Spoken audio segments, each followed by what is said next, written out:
भारत का संविधान भारत का सर्वोच्च विधान है, जो संविधान सभा द्वारा 26 नवंबर 1949 को पारित हुआ था। 26 नवंबर भारत का संविधान दिवस के रूप में घोषित किया गया, जबकि 26 जनवरी का दिन भारत में गणतंत्र दिवस के रूप में मनाया जाता है। भीमराव अंबेडकर को भारतीय संविधान का निर्माता कहा जाता है।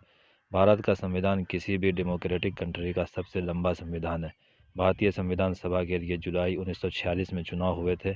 संविधान सभा की पहली बैठक दिसंबर 1946 में हुई थी।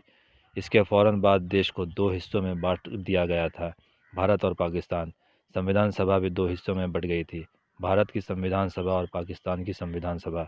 भारतीय संविधान लिखने वाली सभा में 299 सदस्य थे, जिसके अध्यक्ष डॉक्टर राजेंद्र प्रसाद थे। संविधान सभा ने 26 नवंबर 1949 में अपना काम पूरा किया था और 26 जनवरी 1950 को यह संविधान लागू हुआ। इसी दिन की याद में हम हर साल 26 जनवरी को गणतंत्र दिवस मनाते हैं। भारतीय संविधान को पूरे तरीके से तैयार करने में 2 साल 11 माह 18 दिन का समय लगा था। दूसरे विश्व युद्ध के बाद जुलाई 1945 में ब्रिटेन ने भारत संबंधी अपनी नई नीति की घोषणा की थी तथा भारत के संविधान सभा के निर्माण के लिए कैबिनेट कमीशन भारत भेजा। इसमें 3 मंत्री थे।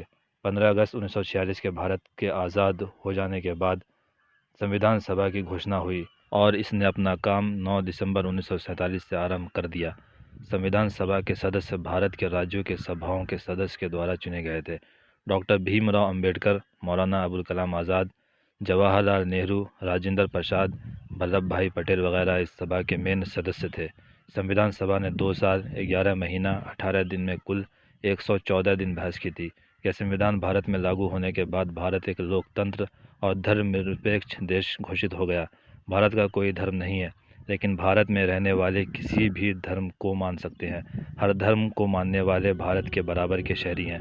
भारत सभी धर्मों के मानने वालों के लिए बराबर है। यहाँ ब्राह्मण हो या दलित, मुस्लिम हो या हिंदू, सब बराबर है। लेकिन पिछले कुछ सालों से हमारे संविधान पर लगातार हमला हो रहा है। लगातार संविधान को ख़त्म करने की कोशिश की जा रही है। हमें अपने संविधान को बचाने के लिए खड़ा होना चाहिए।